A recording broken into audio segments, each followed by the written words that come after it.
तो आज का जो टॉपिक है वो है कि कौन सी 5 पोजेस है जो एक्चुअली न्यूबॉर्न पोजेस कि जो हर फोटोग्राफर को अगर पता होगी तो वो जो सेशन होता है न्यूबॉर्न का सेशन वो एक वर्सेटाइल गैलरी भी क्रिएट कर सकते हैं और उसी के साथ उनका पोर्टफोलियो भी वैरायटी के साथ वो क्रिएट कर सकते हैं। तो ऐसी कुछ कॉम्प्लिकेटेड पोजेस होती हैं कि जिसमें हम लोगों को बहुत डेलिकेटली बेबी को हैंडल करना पड़ता है, उनको प्रॉपरली पोज करना, उनको होल्ड करना, उनको कहीं पे भी हर्ट नहीं होना चाहिए। ऐसी कॉम्प्लिकेटेड पोजेस भी है न्यूबॉर्न फोटोग्राफी में। बट इनिशियली अगर हम लोग न्यूबॉर्न फोटोग्राफी कर रहे हैं, एकदम स्टार्टिंग है, बहुत ज़्यादा हम लोगों को एक्सपीरियंस नहीं है, तो हमेशा सेफ पोजिंग करना ही बेटर होता है। क्योंकि अगर हम लोग सेफ पोजेस करेंगे तो आउटपुट अच्छा मिलेगा, और आउटपुट अच्छा मिलेगा तो पोर्टफोलियो जल्दी बिल्ड होगा, और पोर्टफोलियो अगर बिल्ड हो गया तो हम ज़्यादा असाइनमेंट्स इजीली कर सकते हैं। तो ये जो है मैं जानना चाहती हूँ कि आप में से कितने लोग हैं कि जो एक्चुअली न्यूबॉर्न शूट्स करते हैं और किया है। आप मैसेज में भी रिप्लाई कर सकते हैं। ओके, अजय जी कह रहे हैं कि उन्होंने किया हुआ है। तो आपको सिर्फ बताना है कि आपने कितना शूट्स अप्रोक्सीमेटली अब तक कितना शूट्स किया है, या फिर अभी रिसेंटली स्टार्ट किया है, तो जितना भी नंबर्स है उतना आप मेंशन कर सकते हैं। ओके, 20+।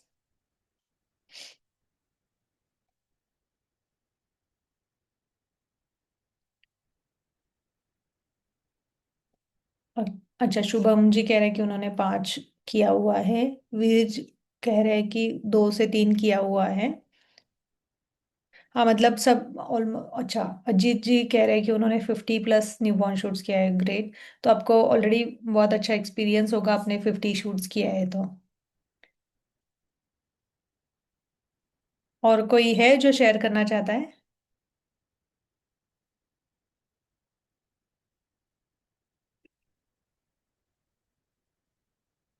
कि भक्ति जी कह रहे हैं कि उन्होंने 2 शूट्स किया है। आनंद जी कह रहे हैं कि 10 शूट्स किया है। ओके। अमोल जी कह रहे हैं कि 5 शूट्स किया है। ओके।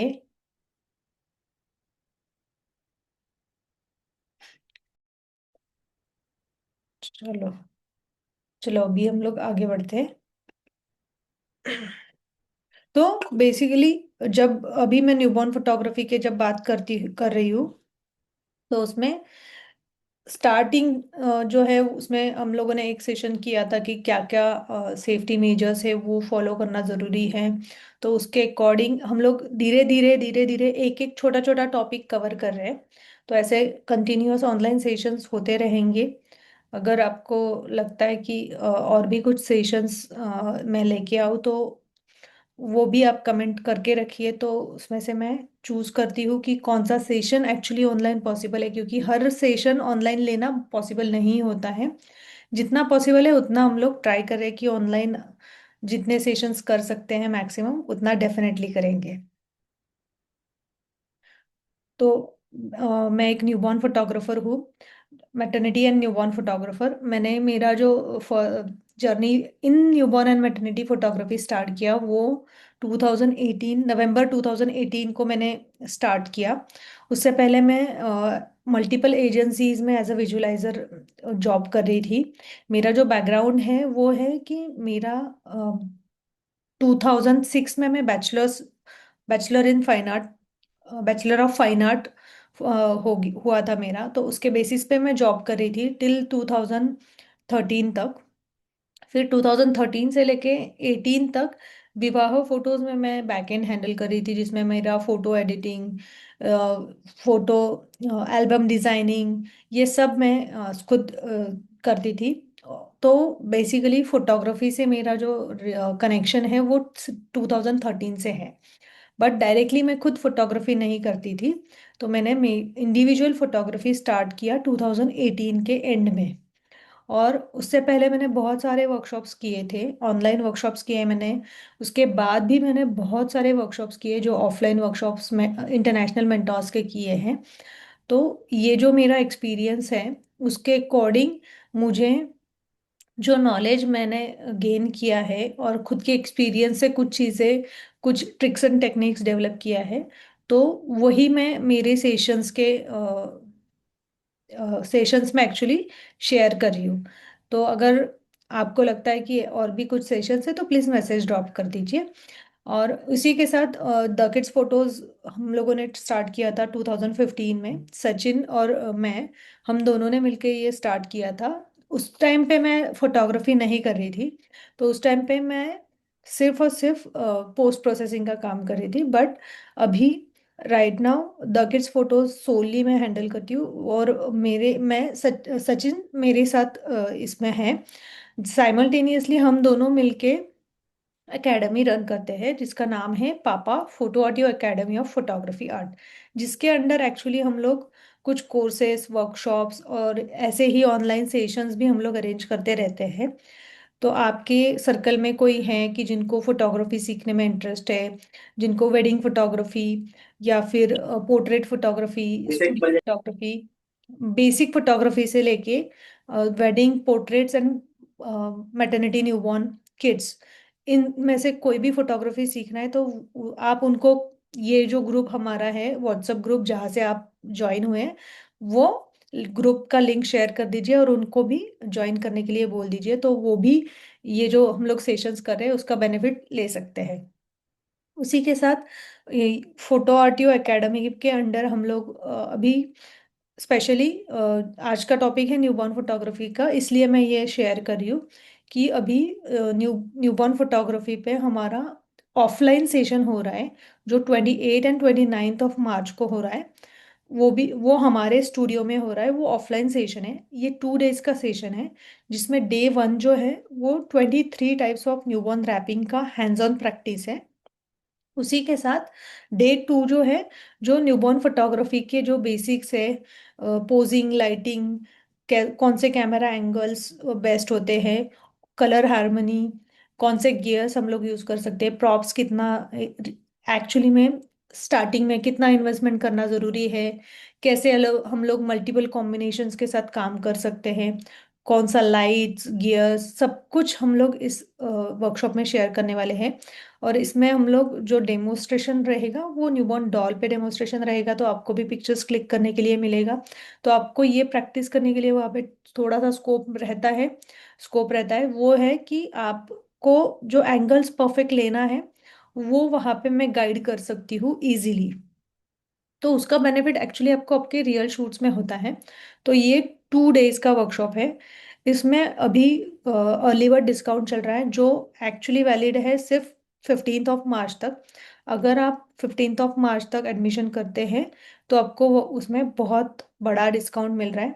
तो अगर कोई एनरोल करना चाहता है तो प्लीज़ यहाँ पे भी कमेंट कर दीजिए, और आप वो फोटो आरटीओ का जो नंबर है उसमें आप मैसेज ड्रॉप कर दीजिए। मैं एक कॉल अरेंज कर देती हूँ कल, तो वो आपको डिटेल्स मिल जाएगा। उसी के साथ ये जो 28 एंड 29 ऑफ वर्कशॉप को सिर्फ न्यूबॉर्न फोटोग्राफी का वर्कशॉप हो रहा है।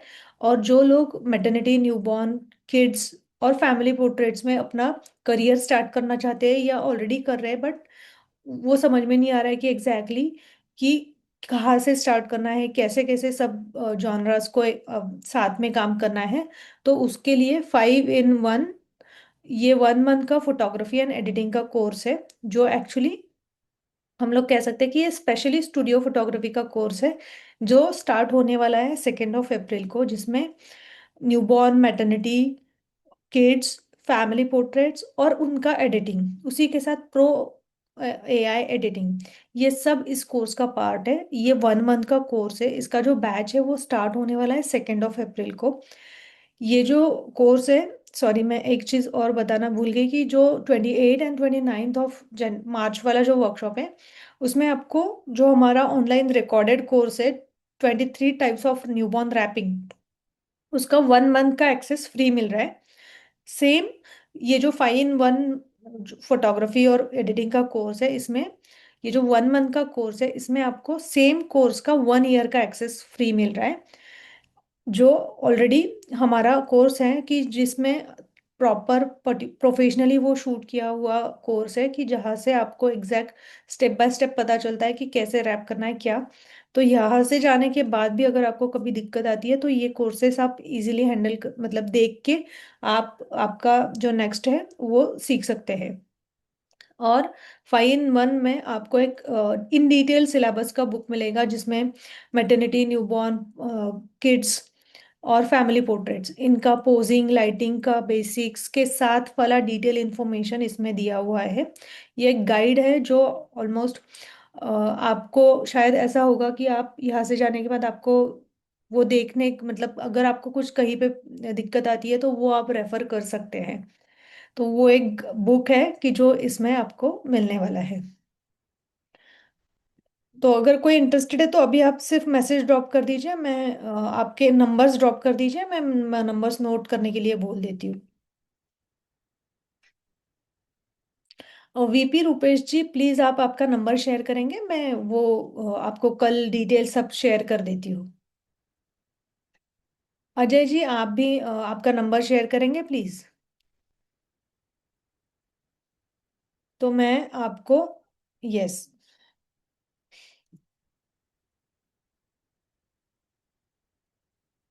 वो मैं आपको आपके साथ डिटेल शेयर कर देती हूँ। यस, चलेगा, तो अब दोनों भी। और कोई है जिनको डिटेल्स,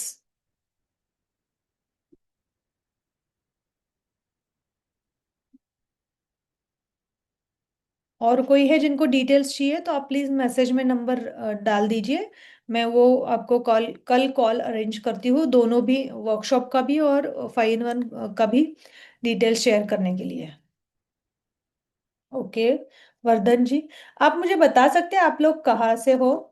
राकेश जी, वर्धन जी, अजय, मिलान, रुपेश जी, अजय जी। ओके, अजय जी आप सांगली से हैं, वर्धन ओके पुणे से ही है, राहुल जी वर्धा से है। ओके, जालना, तळेगाव दाभाडे पुणे से ही है, मतलब राकेश जी आप। मिलान ओके, आप अहमदाबाद से है। Okay okay. हाँ, मतलब ऑलमोस्ट सभी जगह से लोग आज भी है ज्वाइन हुए। यस यस, चलेगा, तो फिर अभी हम लोग सेशन स्टार्ट करते हैं। आपके नंबर्स में नोट करने के लिए बोल देती हूँ, और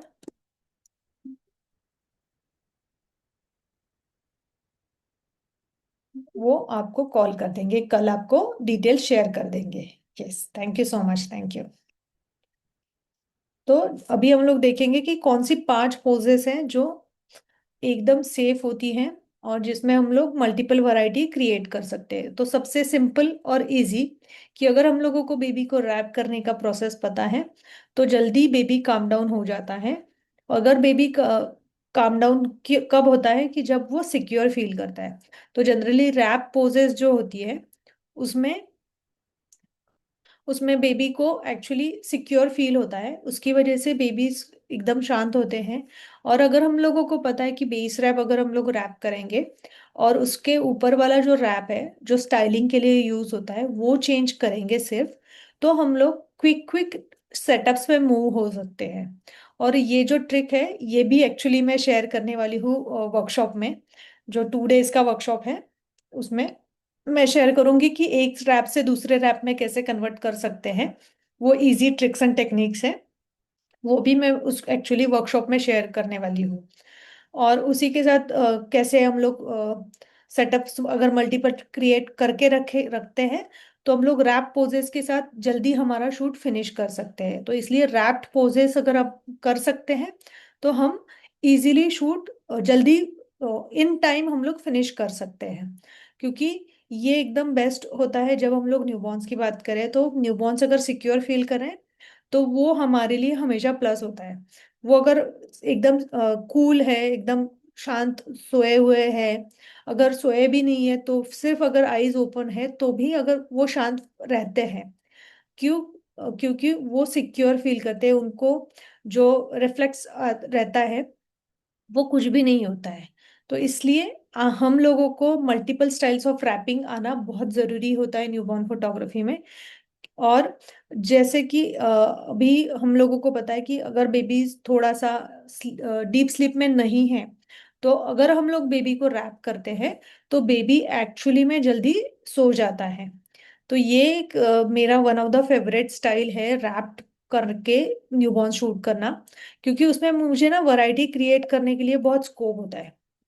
जैसे कि अभी आप देख सकते हैं कि ये जो रैप्स है ये मल्टीपल स्टाइल्स के रैप्स है। इसमें ये जो है जिसमें हैंड्स एंड टोज ओपन है, फिर उसके बाद ये वाला जो रैप है इसमें भी हैंड्स एंड टोज ओपन है, बट इसका स्टाइल थोड़ा सा अलग है और इसका स्टाइल अलग है।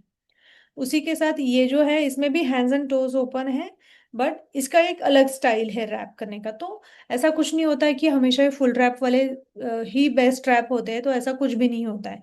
बेबी के कंफर्ट अकॉर्डिंग हम लोग वो डिसाइड कर सकते हैं कि कौन से टाइप में हम लोग रैप कर सकते हैं बेबी के कंफर्ट के अकॉर्डिंग। और कौन से अभी ये जो सेटअप्स है आप देख सकते हैं कि सभी सेटअप्स में बेबी का जो पोज है वो ऑन द बैक है। तो ऑन द बैक अगर हम लोग बेबी को पोज कर रहे हैं तो बेबी एकदम मतलब कंफर्टेबल पोजिस में रहता है, जहाँ पे कहीं पे भी हर्ट होने का स्कोप नहीं होता है, और वो इजीली रिलैक्स्ड हो जाते हैं। जैसे कि अभी ये देख सकते कि ये बास्केट है, ये भी बास्केट है, ये बाउल है, ये भी बाउल है, ये भी बाउल है, ये चेयर है। तो हम लोग multiple types of props use कर सकते हैं रैप पोजेस के लिए। ये तो अभी हम लोगों ने सिर्फ रेफरेंस के लिए 6 निकाला है, बट अगर हम लोग प्रॉपर लिस्ट आउट कर सकते हैं तो प्रॉप्स में भी बहुत सारा वैरायटी है। और उसमें अगर हम लोग multiple types of props use करते हैं मल्टीपल टाइप्स ऑफ रैपिंग के साथ, तो हमारा हर सेटअप डिफरेंट लगता है। तो this is one of the favourite pose. मतलब ये जो सेफ पोजेस है ना, मैं मैक्सिमम यही पोजेस में शूट करती हूँ। मुझे अगर थोड़ा सा कॉम्प्लिकेटेड पोजेस में जाना है तो मैं चेक करती हूँ कि बेबी कितना कंफर्टेबल है और उसी के अकॉर्डिंग मैं शूट प्लान करती हूँ। अगर मुझे लग रहा है कि बेबी एकदम चिल बेबी है, जिसमें ये एकदम रिलैक्स्ड है, तो ही मैं थोड़ा सा ट्राई आउट करती हूँ कि डिफरेंट डिफरेंट पोजेस। अदरवाइज मैं सिर्फ और सिर्फ रैप्ड और अभी जो नेक्स्ट में पोजेस दिखाने वाली हूँ वही मैं प्रेफर करती हूँ। ये हो गया कि एक जो रैप्ड पोजेस है। उसके बाद ये एक पोज है, one of the favourite pose है मेरा, कि जो एक्चुअली में अगर हम लोगों को उसका ट्रिक पता है कि उसको कैसे पोज करना है, तो ये सबसे सेफ पोज है कि जिसमें बेबी को बिल्कुल भी हम लोग कह सकते हैं कि बिल्कुल भी रिस्क लेने की जरूरत ही नहीं पड़ती है। एकदम रिलैक्स पोज होता है। कुछ भी कहीं पे भी बेबी को हम लोग टेकन फॉर ग्रांटेड नहीं रखते हैं।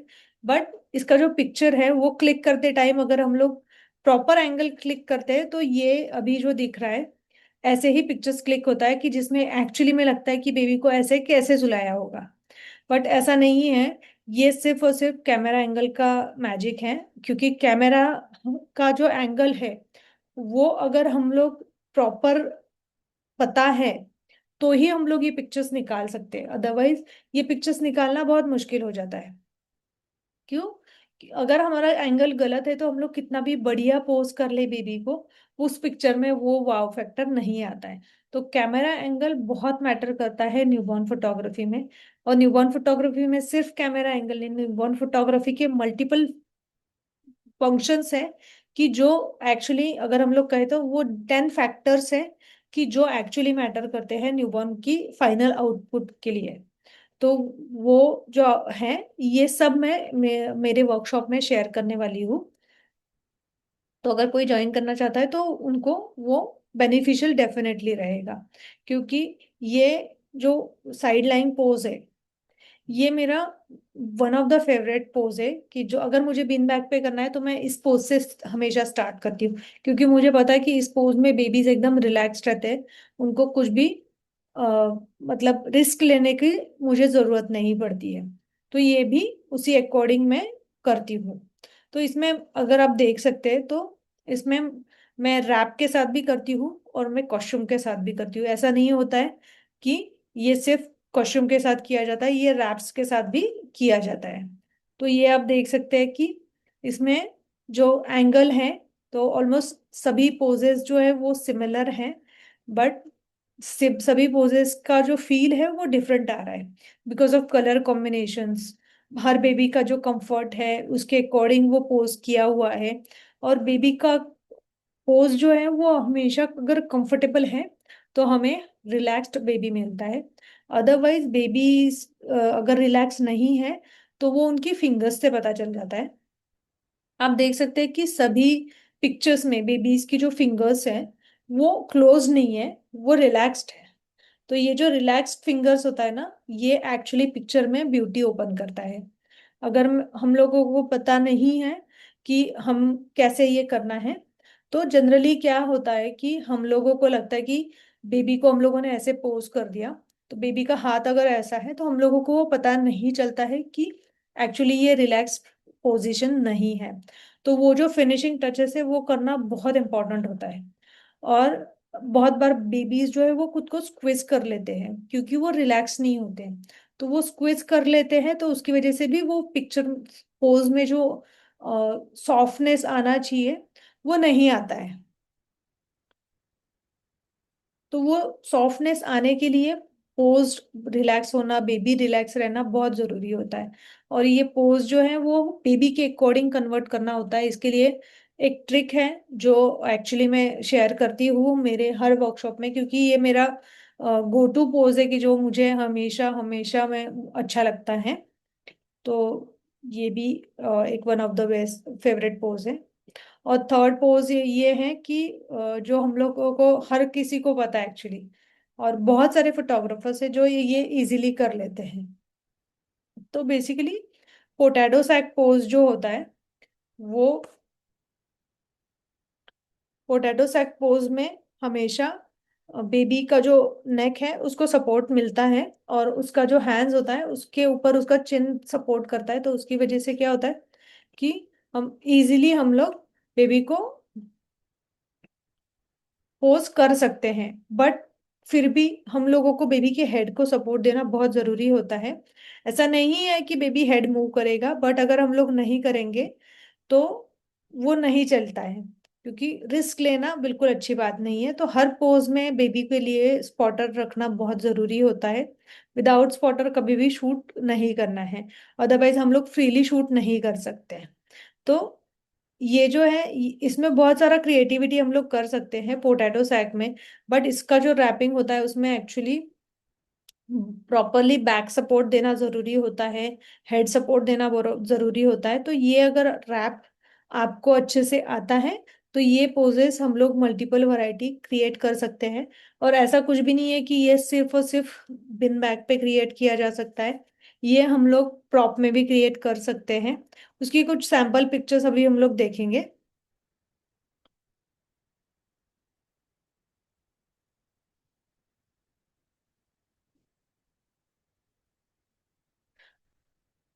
अगर किसी को अभी तक के इसमें कुछ क्वेश्चंस है तो हम लोग वो ले सकते हैं।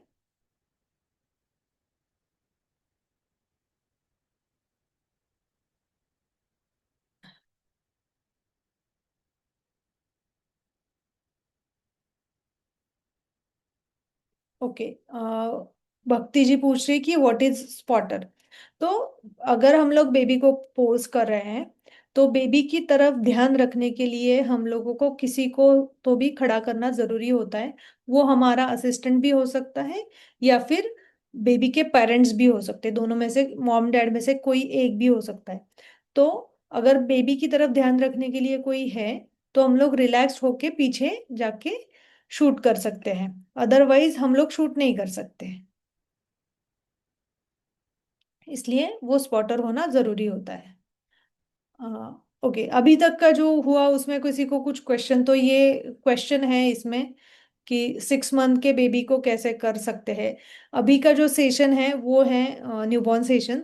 तो इसके लिए जो माइलस्टोन सेशन हमारा था उसमें मैंने ये 6 मंथ्स का कवर किया था। उसका जो वीडियो है वो एक्चुअली यूट्यूब पे अवेलेबल है। तो वो सेशन अगर आप माइलस्टोन वाला यूट्यूब से चेक देख लेंगे तो आपको पता चल जाएगा।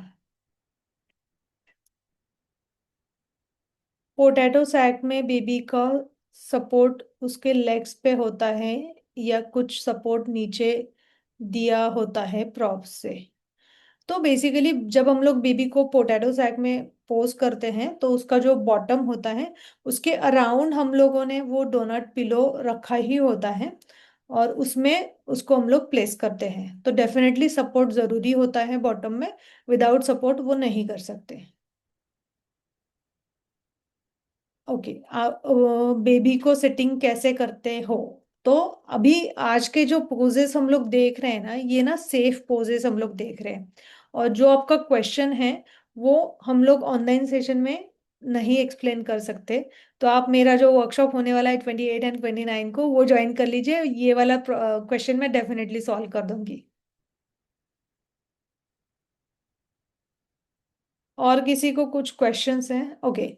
वीर शाह कह रहे हैं कि ये सारी बिन बैक पर ही लिए हैं। तो जनरली साइड पोज जो होता है ना, वो मैं मैक्सिमम टाइम बिन बैक पे ही करती हूँ। अगर मुझे लगता है तो वेरी रेयरली मैं प्रॉप में करती हूँ, but maximum time side pose जो है, साइड लेग, वो हमेशा बिन बैक पे ही होता है। ओके। और किसी को कुछ क्वेश्चन है अभी तक के इसमें? तो पहली दो पोजेस में।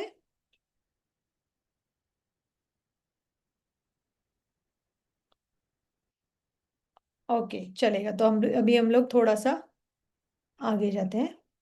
तो अभी हम लोग देख रहे हैं कि ये पोटैटो सैक वाली पोसेस हैं। ये फर्स्ट वाली जो है, ये फ्लोकाटी में लिया हुआ है। ये बेबी गर्ल है। तो बेबी गर्ल में मैंने जो कॉम्बिनेशन यूज किया है वो कॉम्प्लीमेंट्री कलर स्कीम है। तो कॉम्प्लीमेंट्री येलो रैप मैंने किया था, इसलिए मैंने यहाँ पे लेवेंडर फ्लावर्स यूज किया है, लेवेंडर हेयर बैंड यूज किया है। तो ये मैंने कॉम्प्लीमेंट्री कलर स्कीम यूज किया हुआ है।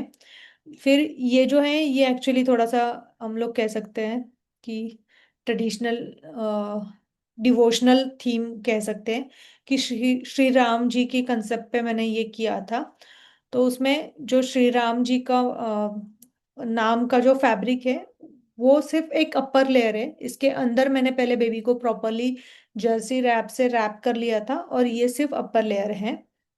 और मैंने कलर कॉम्बिनेशन न्यूट्रल ही रखा है, ब्राउन फ्लोकाटी ही रखा है, ताकि वो फील वैसे ही मेंटेन हो, थोड़ा सा वो ऑथेंटिक फील मेंटेन हो। उसके बाद ये जो थर्ड पिक है, इसमें मैंने ब्लू और पिंक कॉम्बिनेशन यूज किया है। जनरली ये विजुअली हम लोग कह सकते हैं कि विजुअली वो कॉम्प्लीमेंट करता है दोनों कलर्स एक दूसरे को। तो ये जो मेरे पास बेबी न्यूबॉर्न बेबी का जो बॉनेट है वो है पिंक एंड ब्लू फ्लावर्स में। तो इसलिए मैंने रैप जो है वो पिंक रखा है, और फिर बॉनेट और ये जो बास्केट फिलर है वो मैंने ब्लू रखा है। तो आप देख सकते हैं कि बेबी को जैसे हम लोगों ने बिन बैग पे फ्लोकाटी में रखा था, वैसे ही इस प्रॉप में मैंने प्लेस किया हुआ है।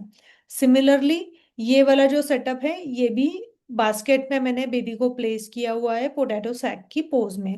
तो स्टाइलिंग उसी अकॉर्डिंग किया हुआ है। ये पिंक एंड ग्रीन कॉम्बिनेशन है। तो जनरली मैं जो कलर कॉम्बिनेशन करती हूँ वो मैं पहले डिसाइड कर लेती हूँ कि मुझे कौन सी कॉम्बिनेशंस में करना है, और उसके बाद मैं शूट करती हूँ। सिमिलरली ये थर्ड है, ये मैंने बिन बैग पे ही किया है, बट इंस्टेड ऑफ फ्लोकाटी मैंने बिन बैग फैब्रिक ही यूज किया है। उसी की वजह से ये एकदम स्मूथ दिख रहा है, क्योंकि मैंने वो प्रॉपरली स्ट्रेच करके उसका जो रिंकल्स है वो रिमूव कर दिया था।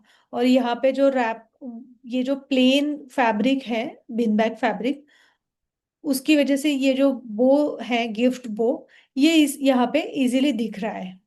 तो ये स्टाइलिंग का पार्ट है अगेन, कि हम लोगों को अगर मल्टीपल स्टाइल से रैप करना आता है तो हम लोग वो इजीली कर सकते हैं, बट अगर नहीं आता है तो हम लोग नहीं कर सकते। तो इसलिए मल्टीपल स्टाइल्स ऑफ रैपिंग अगर आता है तो हमारा सेशन का जो गैलरी है वो वर्सेटाइल गैलरी क्रिएट होता है।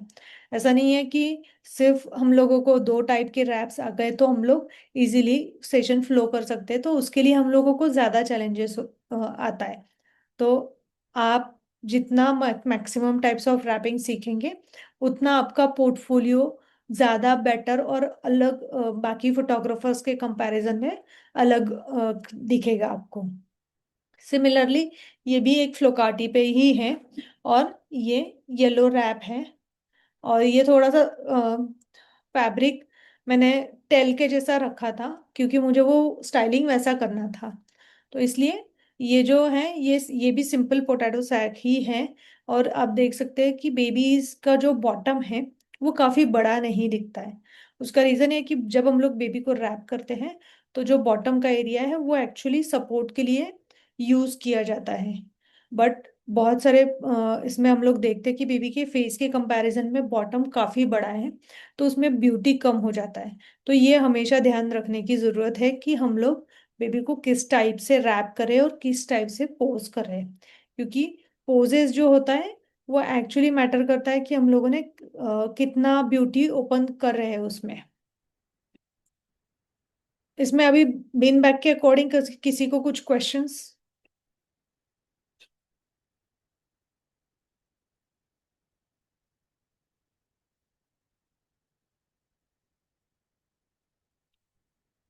बिन बैग, सॉरी बिन बैग नहीं, पोटैटो सैक के अकॉर्डिंग किसी को कुछ क्वेश्चंस हैं तो पूछ सकते हैं आप।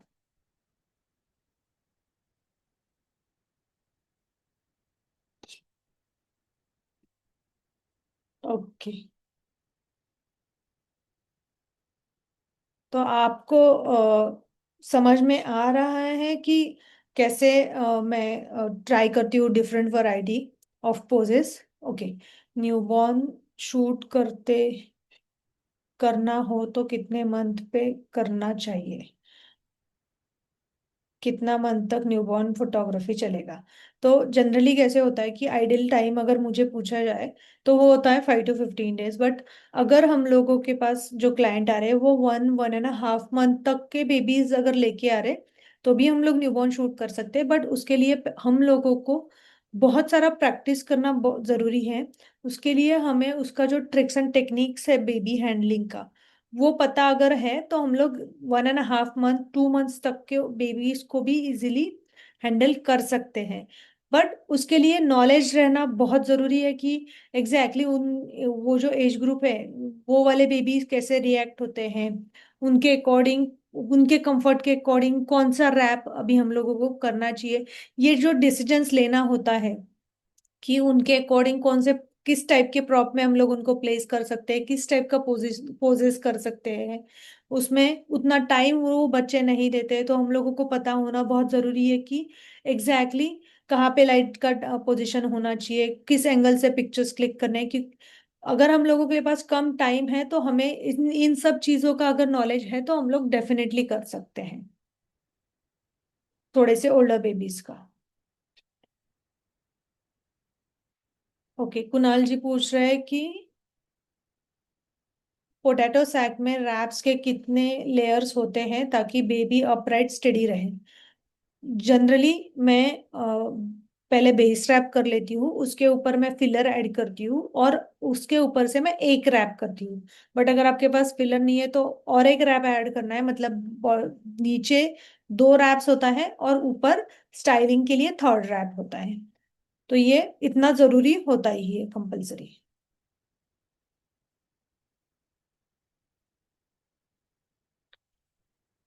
ओके, वीपी जी पूछ रहे हैं कि बीन बैग पर बेबी सेट करने के लिए कौन सा प्रॉप चाहिए? तो अगर हम लोग बीन बैग पोजिंग कर रहे हैं तो बीन बैग पोजिंग पे एक्चुअली हमें प्रॉप की जरूरत नहीं होती है, हमें पिलोज की जरूरत होती है, जो पोजिंग एड्स हम लोग कहते हैं। कि जो पोजिंग पिलोज होता है वो पोजिंग पिलोज की जरूरत होती है। उनका जो पोज करने के लिए पिलोज का जो पोजीशन है वो भी फिक्स्ड होता है कि अगर वो पोजीशन हमें पता है तो हम लोग बेबी को क्विकली पोज कर सकते हैं।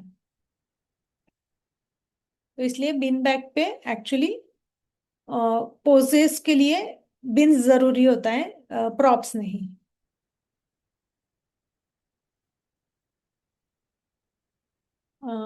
ओके, और किसी को कुछ क्वेश्चंस? नहीं तो हम लोग आगे बढ़ेंगे थोड़ा सा। ओके। दो बिन बैग में तो सेंटर में होल होता है, पर बास्केट में सपोर्ट के लिए बीच में होल कैसे करते हो? तो उसके लिए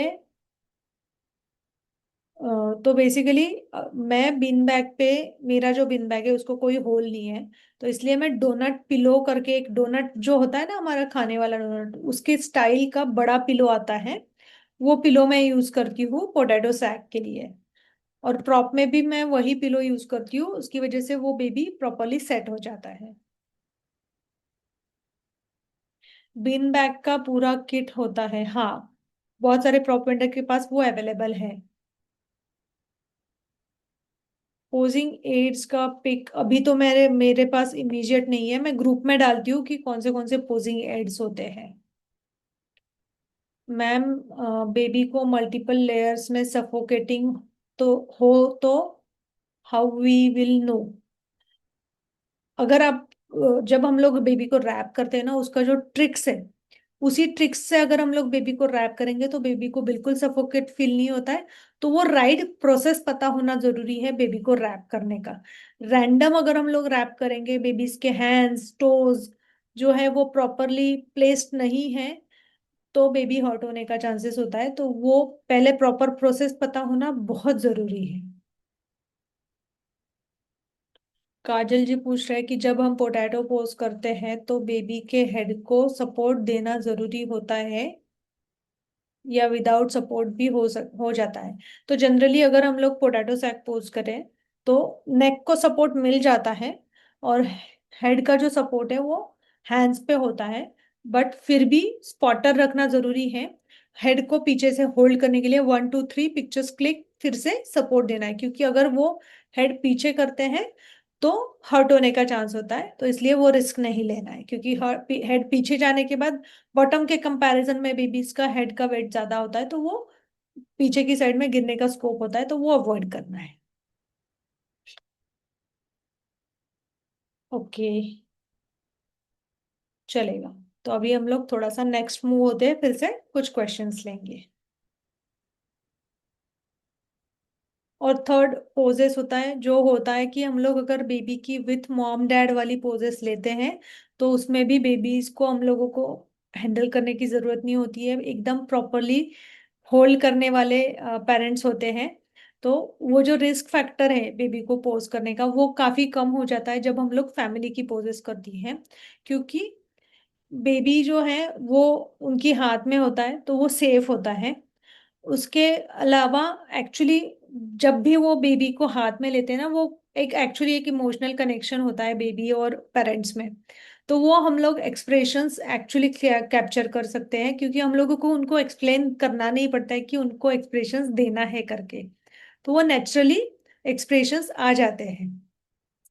और ये बहुत बार हम लोग ये भी देखते हैं कि कुछ कैंडिड पिक्चर्स विथ पेरेंट वाली पिक्चर्स में कैंडिड पिक्चर्स काफी मिल जाती है, तो वो भी बहुत अच्छा फील हमारे पोर्टफोलियो के लिए क्रिएट हो जाता है। तो जनरली फैमिली पोर्ट्रेट्स में मेरा जो पोजेस मैं प्लान करती हूँ, ये जो है अभी मैंने जो क्लिक किया हुआ है ये बैकलिट वाला पोज है। तो ये मेरा one of the favourite pose है कि मैं ये प्रेफर करती हूँ हमेशा।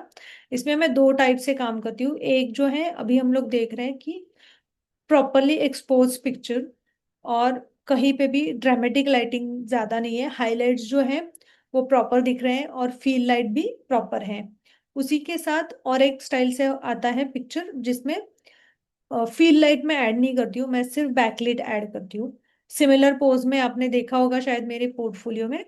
तो वो एक पोज है कि जो जनरली मैं क्लिक करती हूँ, सेम पोज होता है, सिर्फ लाइट्स ऑन ऑफ करने का वो एक टाइम होता है कि मैं ऑन करके भी पिक्चर लेती हूँ और ऑफ करके भी लेती हूँ, ताकि पेरेंट्स चूज कर सकते हैं कि उनको क्या अच्छा लगता है।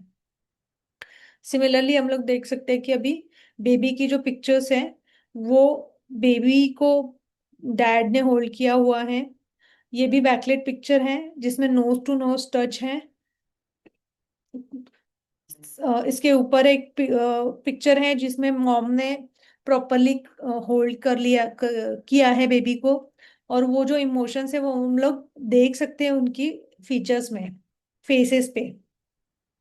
तो ये थोड़ा सा हम लोग कह सकते हैं कि कैजुअल भी पोजेस है, बट वो थोड़ा सा पोज करके भी देना होता है, क्योंकि उनको पता नहीं होता है कि बेबी को एग्जैक्टली कैसे होल्ड करना है, बेबी का फेस कैसे दिखेगा नहीं दिखेगा। क्योंकि बेबी का फेस दिखना बहुत जरूरी होता है जब हम लोग बेबी की विथ मॉम डैड वाली पिक्चर्स लेते हैं। सिमिलरली सिबलिंग वाली जो पिक्चर्स होती हैं, कुछ पिक्चर्स जो होती है ऐसे हम लोग ऑन द बैक बेबी को सिबलिंग ने होल्ड किया हुआ है और टॉप एंगल से हम लोग पिक्चर्स प्लेस करते हैं, क्योंकि बेबी के जो बहुत बार यही होता है कि बेबी के जो सिबलिंग्स होते हैं वो भी काफी बड़े नहीं होते हैं, तो उनके हाथ में बेबी को देना इट्स क्वाइट रिस्कफुल। तो इसलिए वो अवॉइड करना है। इंस्टेड ऑफ दैट अगर बेबी ऑन द बैक वाली पोज में है तो वो अच्छे से होल्ड कर सकते हैं, बेबी रिलैक्स रहता है, बेबी को कुछ भी हर्ट होने का स्कोप नहीं होता है, और सिबलिंग्स वाली पिक्चर्स अच्छे से मिल जाती है। सिमिलरली विथ मॉम डैड वाली पिक्चर है कि जिसमें प्रॉपरली बेबी को सिंपल प्रोसेस से होल्ड किया हुआ है, और यहाँ पे सिमिलरली बेबी को थोड़ा सा हम लोगों ने फेसेस के पास होल्ड किया है, तीनों का फेस एक लाइन में है, डायगोनल लाइन में है, डायगोनल। तो वो एक रिदम क्रिएट करने के लिए होता है। तो ये वाली पोजेस में भी हम देख सकते हैं कि हर पोज में बेबी एकदम रिलैक्स्ड है, क्योंकि वो सेफ है। सिमिलरली ये जो मॉम विथ मॉम वाली पोज है, ये ऑन द ग्राउंड वाली पोज है। जैसे हम लोगों ने सिबलिंग के साथ ऑन द ग्राउंड वाली पोज ली थी, वैसे ही मॉम के साथ ये वाली पोज ली जाती है। बट ये वाली पोज के लिए मॉम कंफर्टेबल होना बहुत जरूरी है। अगर मॉम ग्राउंड पे लेट नहीं सकती है तो हम लोग ये पिक्चर नहीं ले सकते, क्योंकि मॉम अगर किसी मतलब लेयर पे है तो भी चलता है, बट अगर किसी बहुत बड़े मतलब लाइक जस्ट लाइक बिन बैग वगैरह पे अगर हम लोग प्लान करें तो वो पॉसिबल बिल्कुल भी नहीं होता है। तो इसलिए मॉम अगर ग्राउंड पे लेटने के लिए कंफर्टेबल है तो ही ये पोज हो सकता है, अदरवाइज नहीं होता है। और उसी के साथ अभी लास्ट कि जो पोज वन मेरा फेवरेट पोज है, क्योंकि इसमें ना बहुत सारा ड्रामा क्रिएट होता है बट ये एकदम सेफ होता है। ये दिखते टाइम ऐसे दिखता है कि बेबी को ऐसे कैसे हम लोगों ने प्लेस किया होगा, बट वो काफी सिंपल होता है। अगर हम लोग ये बीन बैग पे करते हैं तो बीन बैग पे ये बेबी को एकदम कंफर्टेबल पोजेस में हम लोग कर सकते हैं। ये मेरा फेवरेट पोज है कि जो मेरा मैक्सिमम शूट्स में मैं मेरे क्लाइंट्स डिमांड करते ही है।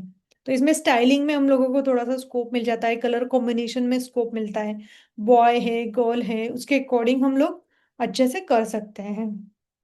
और इसमें भी ऐसे ही है कि बेबी को properly head back proper support होता है, कहीं पे भी कुछ भी रिस्क नहीं होता है। और इसमें बेनिफिट दूसरा ये है कि इसमें हम लोग वैरायटी हम लोग क्रिएट कर सकते हैं। जैसे कि अभी वैरायटी ऑफ स्विंग्स होता है, जैसे अभी ये वाला जो पिक्चर है इसमें बेबी को फैब्रिक जो है रैप उस पे बिठाया हुआ है। सिमिलरली अगर हम लोग देखें ये वाली पिक्चर्स में तो ये भी रैप किया हुआ है, और ये ऐसे ही लग रहा है कि हम लोग झूला झूलाते हैं ना बच्चों को, वैसे टाइप का वो फील हो रहा है अगेन, बट वो बहुत कंफर्टेबल है।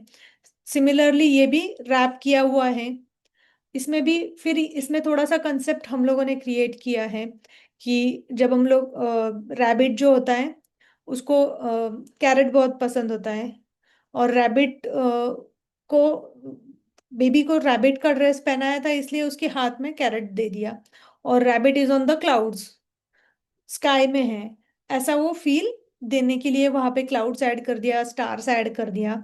तो ये जो है ये क्रिएटिविटी है कि इसमें बहुत सारा क्रिएटिविटी हम लोग इजिली कर सकते हैं। सिमिलरली रिमेनिंग 4 पिक्चर्स जो है जिसमें सेम वाइट वुडन वाला स्विंग यूज किया हुआ है, इसमें सिर्फ प्रिंटेड बैकग्राउंड है और सिंपल बेबी को एकदम कंफर्टेबली पोज किया हुआ है। यहाँ पे भी थोड़ा सा स्टाइलिंग किया है। हम लोग कह सकते हैं कि ये थोड़ा सा स्काई का फील दे रहा है, और ये नीचे गार्डन का फील दे रहा है। और स्विंग जो है वो भी फ्लोरल स्विंग है। सेम नीचे जो है वो गार्डन का फील है, बटरफ्लाईज हैं, बट इसमें क्लाउड्स मैंने ऐड नहीं किया हुआ है। ये जो है इसमें क्लाउड्स ऐड किया हुआ है कि जैसे कि ये स्काई में फ्लोट हो रहा है। तो ये जो होता है ना ये एक्चुअली मल्टीपल स्टाइल्स है कि जिसमें हम लोग एक ही पोज को हम लोग डिफरेंट वैरायटी में क्रिएट कर सकते हैं। तो ये ना क्रिएटिविटी का पार्ट है कि हम लोग क्या सोचते हैं, क्या प्लान करते हैं, पेरेंट्स के साथ कैसे डिस्कस करते हैं कि उनको क्या अच्छा लगता है, क्या कलर कॉम्बिनेशंस अच्छा लगता है, उस अकॉर्डिंग ये वैरायटी हम लोग क्रिएट कर सकते हैं। तो ये भी बहुत सेफ पोजेस है, इनमें से एक भी पिक्चर में कोई भी रिस्क लेकर कोई भी पोज किया नहीं है। तो ये 5 पोजेस अगर हम लोगों को पता है एज अ न्यूबॉर्न फोटोग्राफर, तो हम लोग इजीली न्यूबॉर्न सेशंस कर सकते हैं। क्योंकि अगर हम लोग रिवीजन करें तो प्रॉप में ही बहुत सारा वैरायटी, अगर हम लोग हर अलग अलग प्रॉप का वैरायटी क्रिएट कर सकते हैं, तो मिनिमम 6 प्रॉप्स में हम लोग बेबी को प्लेस कर सकते हैं। ये हो गया 7वां पोज। फिर पोटैटो सैक में 2 हो गया, एक बीन बैग पे, एक प्रॉप में। 9 पोजेस और एक फ्लोकाटी के साथ, विदाउट फ्लोकाटी, फ्लोकाटी और प्रॉप, ये 3, तो 7 और 3 10। 10 और फिर फैमिली पोर्ट्रेट्स में minimum 3, baby with mom, baby with dad and all 3 together, तो 13 पिक्चर्स हो गए। 13 वैरायटी हो गया। और फिर स्विंग में 2 वैरायटी हो, 3 वैरायटी हो गया। 16 टाइप्स ऑफ वैरायटी इन्हीं 5 पोजेस में हम लोग इजीली क्रिएट कर सकते हैं। तो अगर हम लोग 16 वैरायटी एक क्लाइंट के लिए क्रिएट करेंगे तो वो काफी बड़ा शूट हो जाएगा। तो इजीली हम लोगों को अगर कोई बड़ा शूट भी आता है तो भी हम लोग इजीली कर सकते हैं। तो मेरा जो ट्रिक है वो है, ये है कि सिंपल पोजेस, सेफ हैंडलिंग, और बहुत बहुत ज्यादा ब्यूटीफुल हमारा सेशन हो जाता है न्यूबॉर्न फोटोग्राफी का। तो अगर किसी को क्वेश्चंस है तो हम लोग ले सकते हैं।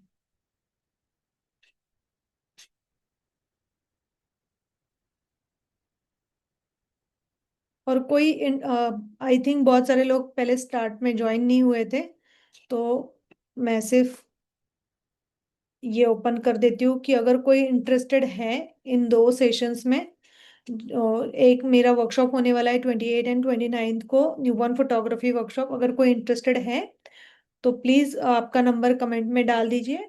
और उसी के साथ अगर कोई इंटरेस्टेड है जिसमें जिसको maternity, newborn, kids, family portraits और मैटरनिटी का, इन चारों का editing with pro AI editing सीखना है, तो वो 1 मंथ का कोर्स है। दोनों को भी हम लोगों ने specially early early bird discount रखा हुआ है, वो काफी अच्छा डिस्काउंट है।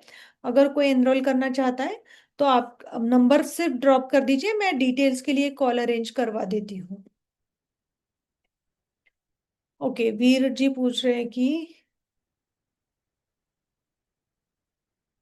What should we start the shoot with, wrap और costume? It depends on baby की। अगर बेबी सोया हुआ है तो कॉस्ट्यूम के साथ ट्राई करो, स्टार्ट करो। और अगर बेबी एकदम डीप स्लीप में नहीं है तो रैप के साथ ट्राई करो और फिर कॉस्ट्यूम में एंड करो।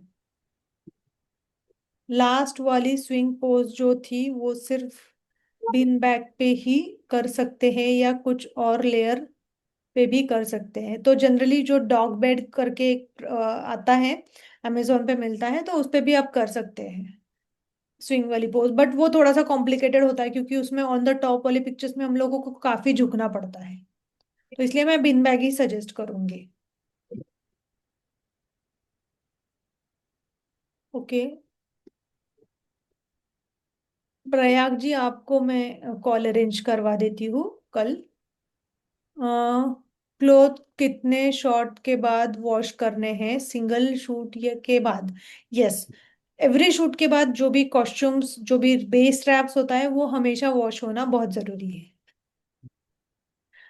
बेबी शूट के लिए जो प्रॉप्स हम लोग यूज करते हैं वो लिटोलो हाउस से हम लोग परचेस कर सकते हैं। वो मेरा वन ऑफ द फेवरेट है क्योंकि उनका जो क्वालिटी है ऑफ प्रोडक्ट है वो काफी अच्छा है। तो इसलिए लिटोलो हाउस जो है वो बेस्ट है।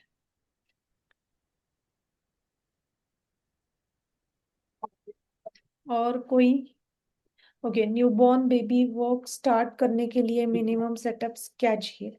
तो बेसिकली न्यूबॉर्न सेटअप्स जो होता है वो डिपेंड होता है। उसके लिए भी मैं एक सेशन लेके आती हूँ। आई थिंक इनिशियली मैंने एक सेशन लिया था, उसमें मैंने ये एक्सप्लेन किया है, बट इसमें मैं एक स्पेशल सेशन लेके आती हूँ कि मिनिमम सेटअप क्या होना चाहिए अगर हम लोगों को न्यूबॉर्न फोटोग्राफी का स्टूडियो स्टार्ट करना है, तो डेफिनेटली।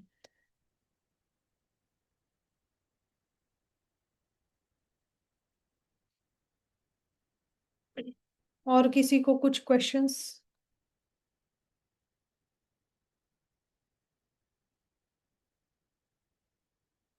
यस, भक्ति जी, मैं डेफिनेटली वो एक सेशन लेके आती हूँ जिसमें हम लोग प्लान कर सकते हैं कि मिनिमम सेटअप्स क्या होना चाहिए, मिनिमम सेटअप्स में क्या क्या होना चाहिए, yes.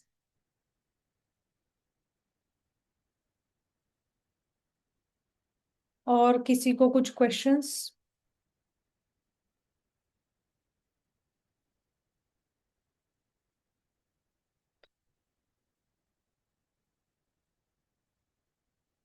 From where to buy a doll for practice? So basic price तो मुझे पता नहीं, बट लिटलो हाउस के पास डॉल अवेलेबल है, तो वहां से आप ऑर्डर कर सकते हैं। मैम उसमें please include what props wraps etcetera etcetera to be purchased. Okay जी, ओके भक्ति जी। मैं ट्राई करूंगी कि जितना मैं ऐड कर सकती हूँ, जो जो इम्पोर्टेंट चीजें हैं वो डेफिनेटली ऐड करूंगी।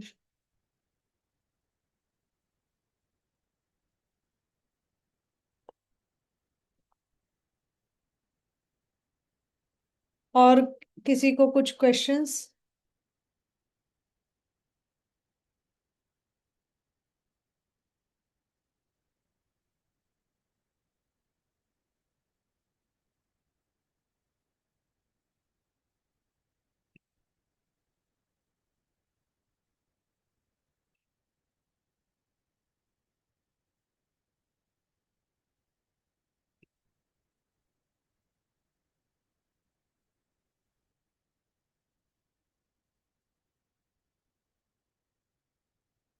और ये सेम 2 days वर्कशॉप और कब होने वाला है?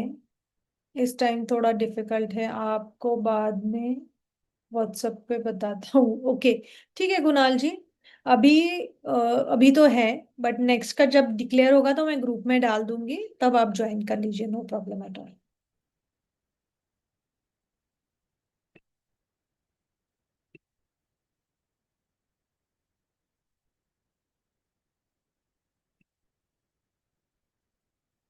ओके।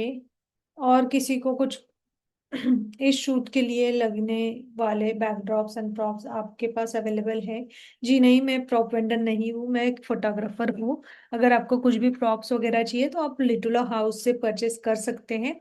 हाँ, वन मोर थिंग कि जो लोग ये मेरा वर्कशॉप और मेरा जो 1 month का कोर्स है वो ज्वाइन करने वाले हैं, उनको लिटुला हाउस की तरफ से डिस्काउंट कोड मिलने वाला है।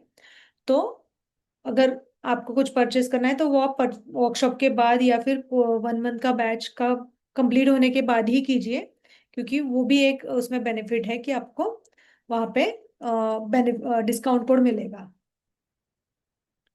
यस। ओके मधुर जी, मैं शेयर करती हूँ आपको भी डिटेल्स कल।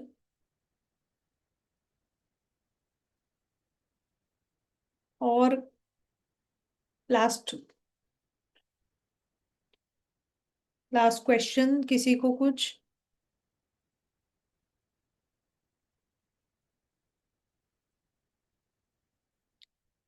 Okay, thank you so much. चलेगा।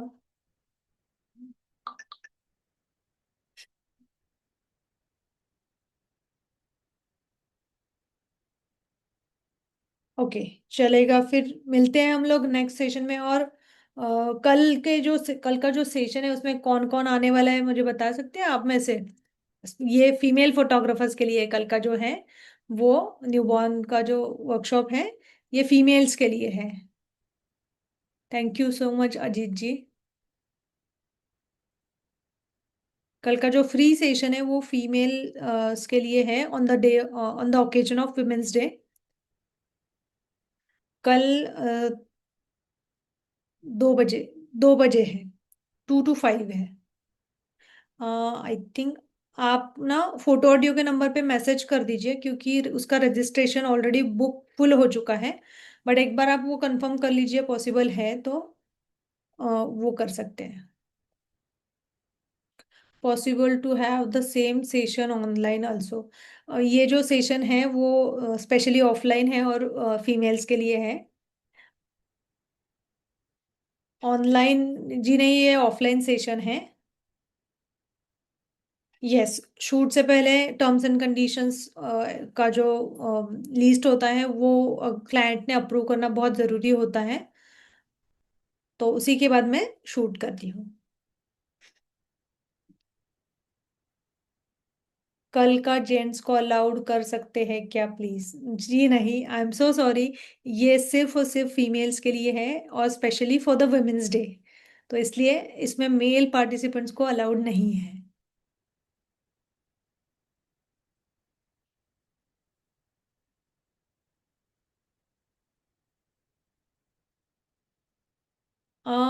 ये तो थोड़ा सा डिफिकल्ट है, क्योंकि वहाँ पे मल्टीपल इन स्टूडियो वो ऑनलाइन करना डिफिकल्ट है।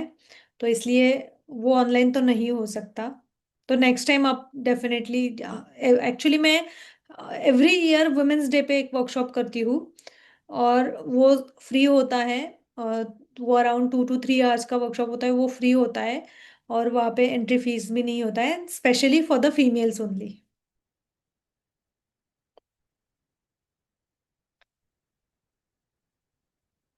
ओके, चलेगा। तो फिर आपको ये सेशन, आई होप कि आपको आज का जो सेशन है वो हेल्पफुल रहेगा। आपके प्रोफाइल की जो बिल्डिंग आपको करना है उसमें आपको ये डेफिनेटली वर्क करेगा।